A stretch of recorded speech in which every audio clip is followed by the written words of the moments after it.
নমস্কার বন্ধুরা, আজ আমি ফুলকপির একটা রেসিপি নিয়ে চলে এসেছি। আজ আমি নিরামিষ ফুলকপি আলু পনিরের একটা তরকারি বানিয়ে দেখাবো, যেটা ভাত, রুটি, লুচি, পরোটা, ফ্রায়েড রাইস, পোলাও সবের সঙ্গেই খেতে অসাধারণ লাগবে। তার জন্য আমি এখানে একটা ফুলকপি নিয়ে নিয়েছি। বাজারে এখন নতুন ফুলকপি উঠেছে। এই রেসিপিটা এই নতুন ফুলকপি দিয়ে দারুণ লাগবে খেতে। এই ফুলকপিটার আমি অর্ধেকটা কেটে নিয়েছি এরকম বড় টুকরো করে, আর আলুও কেটে নিয়েছি ঠিক ফুলকপির মতো বড় টুকরো করে। এই রেসিপির জন্য আলু ফুলকপিটা একটু বড় বড় টুকরো করে কেটে নিতে হবে। কেটে আমি পরিষ্কার করে ধুয়ে নিয়েছি। আর এই রেসিপিতে দেওয়ার জন্য এক প্যাকেট পনির নিয়ে নিয়েছি। এখানে 200 গ্রাম পনির আছে। এবার এই পনিরটাকে আমি প্যাকেট থেকে বার করে নেব, নিয়ে পনিরটাকে কেটে নেব।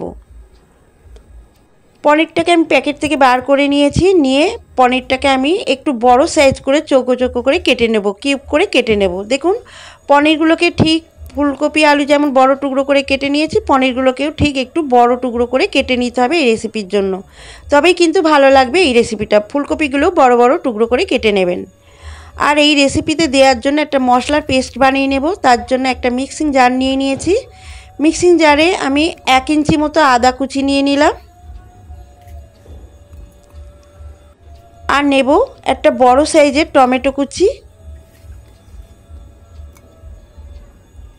আর ঝালের জন্য দেব এখানে আমি 3টে কাঁচা লঙ্কা। ঝালটা আপনারা আপনাদের পছন্দ মতো দেবেন। অল্প একটু জল দিয়ে এই মশলাটা একটা মিহি পেস্ট করে নেব, মিক্সিতে একটু ঘুরিয়ে নেব।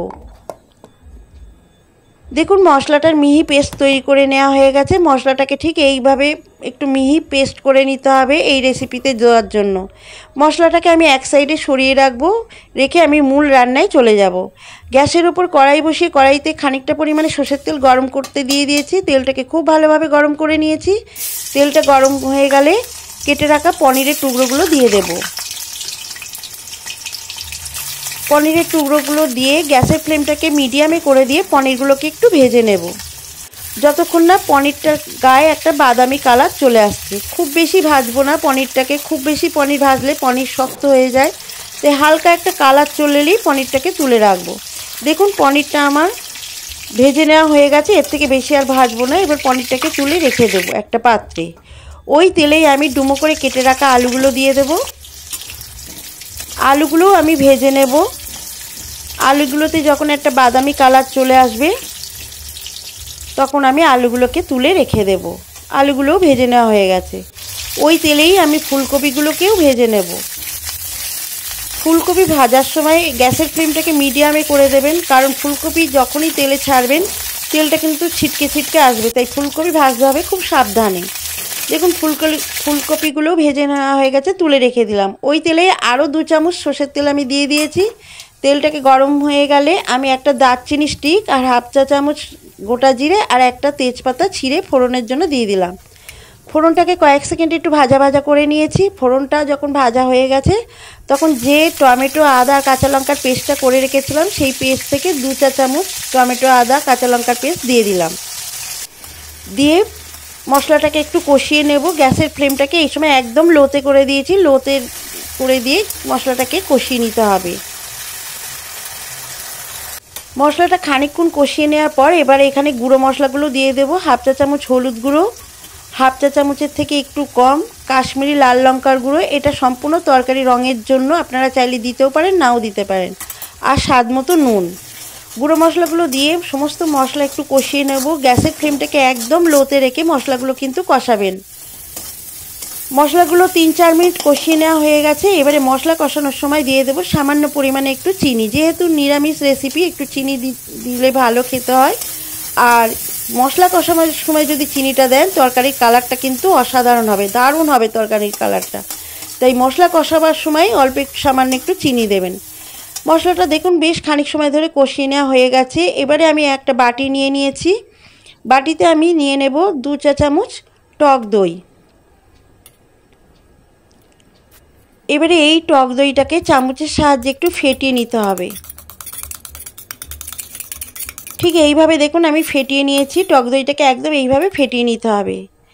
এবারে যে মশলাটা আমি কষাচ্ছিলাম গ্যাসের ফ্লেমটাকে লো করে দিয়ে, সেই মশলাটাকে একটু নাড়াচাড়া করে দিয়ে যখন মশলাটা থেকে তেল ছেড়ে দিতে আরম্ভ করবে, তখন ফেটিয়ে নেওয়া টক দইটা দিয়ে দেব। গ্যাসের ফ্লেমটাকে একদম লোতে করে দিতে হবে। এই সময় টক দই দিয়ে গ্যাসের ফ্লেমটাকে একদম লোতে করে টক দইটাকে মশলার সঙ্গে খুব ভালোভাবে কষিয়ে নেব। টক দই দেওয়ার সময় গ্যাসের ফ্লেম কিছুতেই বাড়ানো যাবে না, তাহলে টক দইটা কিন্তু কেটে যাবে। তাই টক দই দিয়ে গ্যাসের ফ্লেমটাকে একদম লোতে করে দিয়ে টক দইটাকে মশলার সঙ্গে খুব ভালোভাবে কষিয়ে নিতে হবে। মশলা কষানোর সময় টক দই বাটিটা ধুয়ে একটু জল দিয়ে দেব, দিয়ে মশলাটাকে বেশ অনেক সময় ধরে একটু কষিয়ে নেব। মশলাটাকে বেশ অনেক সময় ধৈর্য সহকারে একটু কষিয়ে নিতে হবে, যতক্ষণ না মশলা থেকে তেল ছেড়ে দেবে ততক্ষণ অবধি মশলাটাকে কষাতে হবে। দেখুন আমি প্রায় 3 থেকে 4 মিনিট ধরে মশলাটাকে কষিয়ে নিয়েছি। মশলা থেকে তেল ছেড়ে দিতে আরম্ভ করেছে। তখন ভেজে রাখা ফুলকপি আর আলুটা দিয়ে দেব। ফুলকপি আর আলুটা দিয়ে মশলার সঙ্গে বেশ খানিক সময় ধরে একটু কষিয়ে নেব। খুব ভালোভাবে কষানো হয়ে গেলে এখানে গ্রেভির জন্য দিয়ে দেব 1/2 লিটার মতো জল। ঝোলটা আপনারা আপনাদের পরিমাণ মতো দেবেন, পছন্দ মতো দেবেন। জলটা দিয়ে ফুলকপি আলুর সঙ্গে বেশ ভালোভাবে একটু চুবিয়ে দিয়ে একটা ঢাকা দিয়ে গ্যাসের ফ্লেমটাকে মিডিয়ামে করে 5 থেকে 6 মিনিট এটাকে একটু রান্না করে নেব, সেদ্ধ করে নেব সবজিটাকে। 4 মিনিট পর দেখাচ্ছি। দেখুন 4 মিনিট পর আমি ভেজে রাখা পনিরগুলো দিয়ে দিলাম। পনিরগুলো দিয়ে আবার একটু নাড়াচাড়া করে পনিরগুলোকে সবজির সঙ্গে মিশিয়ে দেবো ভালোভাবে। মিশিয়ে দিয়ে আরও 3 মিনিট মতো আমি রান্না করে নেব। আরও 3 মিনিট পর দেখাচ্ছি। দেখুন আলুটা সেদ্ধ হয়েছে কিনা আমি দেখে নেব। আলুটা সেদ্ধ হয়ে গেছে, ফুলকপিও সেদ্ধ হয়ে গেছে। এর থেকে বেশি ঘন করব না আর। এবার এখানে দিয়ে দেব 1/2 চা চামচ ঘি। ঘিটাকে দিয়ে আবার খুব ভালোভাবে একটু মিশিয়ে নিতে হবে। আপনারা চাইলে এখানে গরম মশলা গুঁড়োও দিতে পারেন, আমি এখানে গরম মশলার গুঁড়ো আর দিলাম না। ঘিটা দিয়ে একটু নাড়াচাড়া করে দেব। ব্যাস একদম তৈরি আমাদের নিরামিষ আলু ফুলকপি পনিরের তরকারি। এটা আপনারা একবার নিরামিষের দিনে বানিয়ে খেয়ে দেখুন, অসাধারণ লাগে স্বাদ। আর এখন বাজারে নতুন ফুলকপি উঠেছে, এই রেসিপিটা একবার বানিয়ে খেয়ে দেখুন, দারুণ লাগবে খেতে।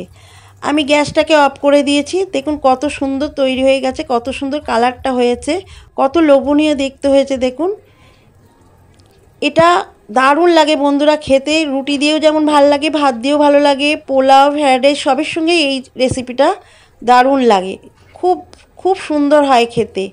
আপনারা এইভাবে বানান, আমার মতো করে একবার বানিয়ে খেয়ে দেখুন। এবারে এই তরকারিটা আমি একটা পাত্রে সার্ভ করে দেব।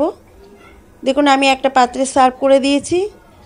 আমার আজকের এই ফুলকপি আলু পনিরের তরকারি যদি ভালো লাগে তো একটা লাইক করবেন, আর আমার চ্যানেলটিকে সাবস্ক্রাইব করে আমার পাশে থাকার অনুরোধ রইল।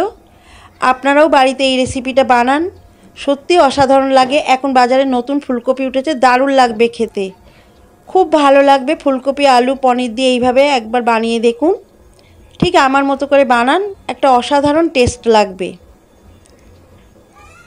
আবারও ফিরে আসব পরবর্তী একটা এরকম ধরনেরই সহজ রেসিপি নিয়ে।